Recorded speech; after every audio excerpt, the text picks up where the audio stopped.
Why does it always have to be black on black crime? They Clone Tyrone is a Netflix original written and directed by Jewel Taylor, who did Creed 2 and Space Jam: A New Legacy. The latter of which didn't exactly inspire much confidence in me that this would be good. But wait. It was also written by Tony Reffenmeyer and stars John Boyega, Jamie Foxx, Tiana Paris, Kiefer Sutherland, David Alan Grier, and a host of others in this tale where, well, things aren't all they seem to be in this particular area, this African American suburb area that's basically pretty goddamn atypical. There's the shop that people go to, the convenience store where they can get their scratch tickets and their beer and all that, and the 40s, I believe, as the kids may have called them one day. And there is John Boyega's Fontaine, who's just going through life. He just seems to be experiencing the same things over and over with just a couple different variations, but he just has a routine life.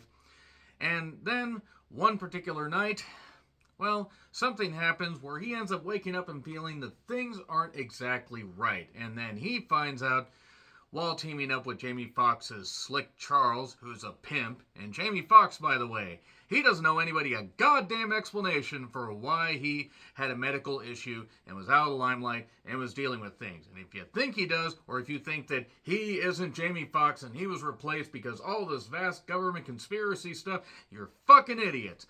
But anyway, also Yo-Yo, Tiana Paris, is a call girl, a lady of the evening, as it were, and they end up teaming up to try and figure out why things just don't seem right in their city. Things just aren't right at all, and then vast, weird things, widespread issues are happening, and they have to solve this mystery before they're all history. They clone Tyrone tales, woohoo! So yeah, I'm keeping it as spoiler-free as possible. If you read the description on Netflix, that may give you a little bit of an idea. But this received a world of hype. It came out about a week ago. I didn't get a chance to get around to it because I had watched Barbie and an Oppenheimer, and I'm busy during about 5 days a week working and doing other stuff. But I finally decided, after hearing that this was really, really good, thinking, okay, this has great social commentary, comedy, and sci-fi elements, human centipede together, all this stuff. Is it really that good? Yes. Yes, it is. This is fucking spectacular. This is one of the best films of the year, and I didn't expect to say that. Now, that being said, John Boyega. Love John Boyega. He was great in The Woman King. He got a raw deal in the Star Wars trilogy. John Boyega is fucking terrific. Jamie Foxx is also great. It's been great since Any Given Sunday. I mean, he was great in stuff before, but that movie really shined a light on, holy shit, he's good. And Collateral and other stuff that he's done. Granted, Project Power and that vampire movie that he did on Netflix weren't exactly great, but he wasn't the problem. Tiana Paris is really, really good in this. I mean, she just plays off of both of them great. And David Alan Grier isn't in this all that much, but he makes the most of it.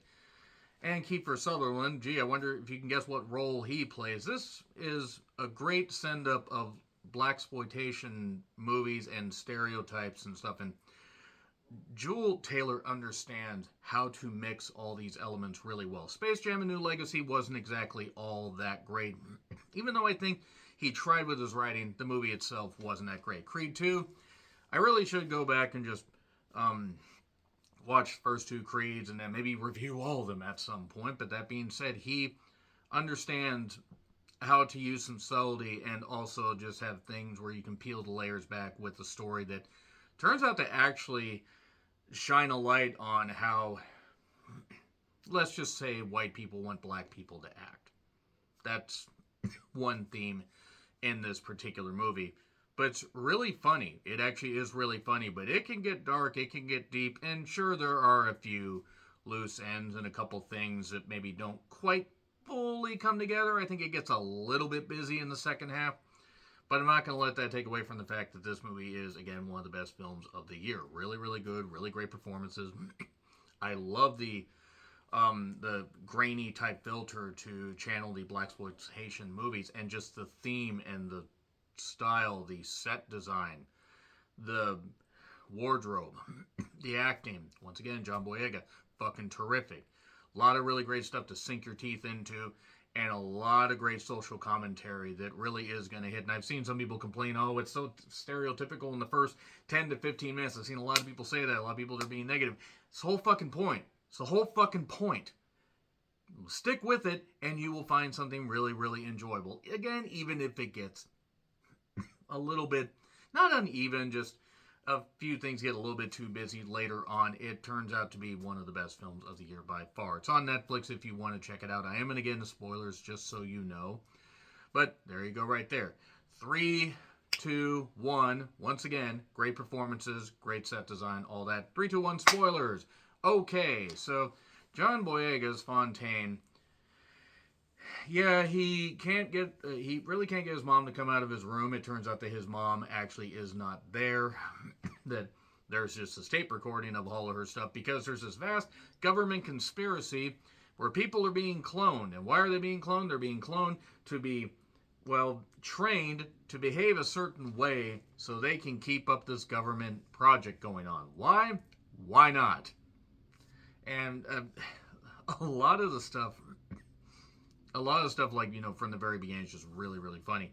There's this one point where John Boyega's character runs down a drug dealer, hits him with his car, and this little boy with him asks, is that boy dead? And I don't know why, that just got me. And I don't know what year this is supposed to be. It's probably supposed to be current, but, people have flip phones and stuff like that, which still throws me off in this day and age. But they had a fried chicken ad. Goddamn fried chicken. I don't know why that made me laugh. But Jamie Foxx is a pimp. There's this hotel thing that says free HBO and Cinemax. I don't know why that popped me. And Jamie Foxx is, makes deals with certain people, and Yo-Yo is his main squeeze, as it were, his main girl. And Fontaine ends up getting shot because earlier the guy he ran down turned out to be somebody that was a henchman, so to speak, for Isaac, played by J. Alphonse Nicholson, who actually is pretty good. He doesn't get enough screen time to really sink his teeth into this, but when he gets the chance, he does a really good job. So I'd like to see what else he could be in. And then, despite being shot, Fontaine wakes up and he's all confused. And he sees somebody bloody down the street picked up by an SUV, and they run off. This drunk guy outside the convenience store basically says, well, he says some stuff that sounds like incoherent babbling, but it actually turns out to be stuff that's telling because he really knows things. And he's also drunk, so people don't take him seriously. Slick knows all about it because he's like, I saw you get shot. What the hell's going on? And I'm like, so it's like Groundhog Day is what I noted. And then they go to this trap house where there's an elevator and there's a lab. Don't stop till you get enough. Playing in the lab was just kind of funny. And we're everywhere. Well, that's a good sign, is what you want to hear a lone lab guy say when 3 people show up with guns. And they're cloning people. In a movie about cloning, it's so weird. And then, for whatever reason, Yo-Yo has like a bunch of Nancy Drew stuff, and she's like, it's always like this very vanilla missionary position shit. It always this vast conspiracy. It turns out just boil down to like something simple, which is nice. It's a nice red herring. Well, maybe not a red herring, but a nice, showing of what it's going to end up being. And the lab is gone. They decide to go eat some chicken at this goddamn fried chicken place. And Jamie Foxx notes that John Boyega's laughing. He's never seen him laugh. And during their time in the lab, he saw this powder. Well, they put this powder in the fried chicken mix.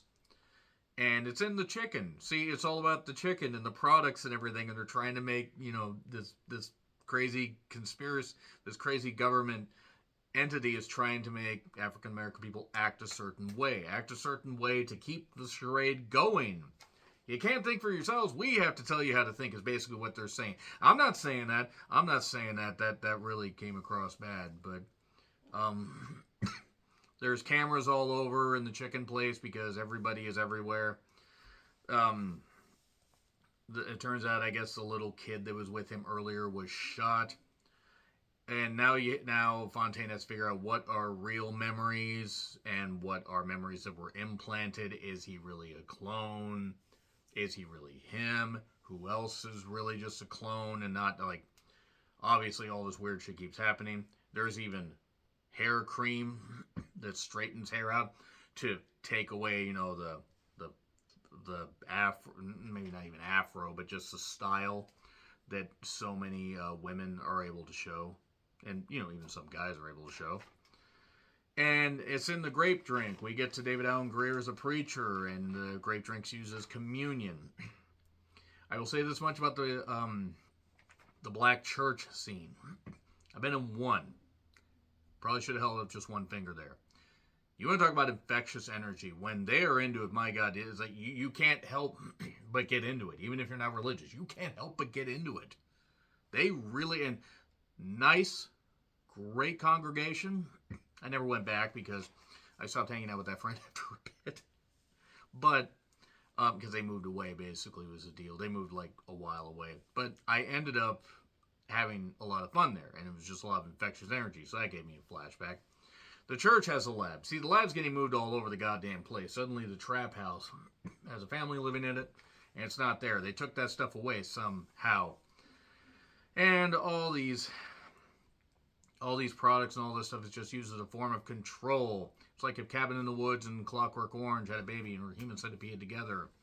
And John Boyega gets pissed and tries to shoot at one of his clones. See, it turns out him, I believe Yo-Yo, but especially Jamie Foxx, and David Allen Greer, various people that are centralized characters in this project are being used as clones.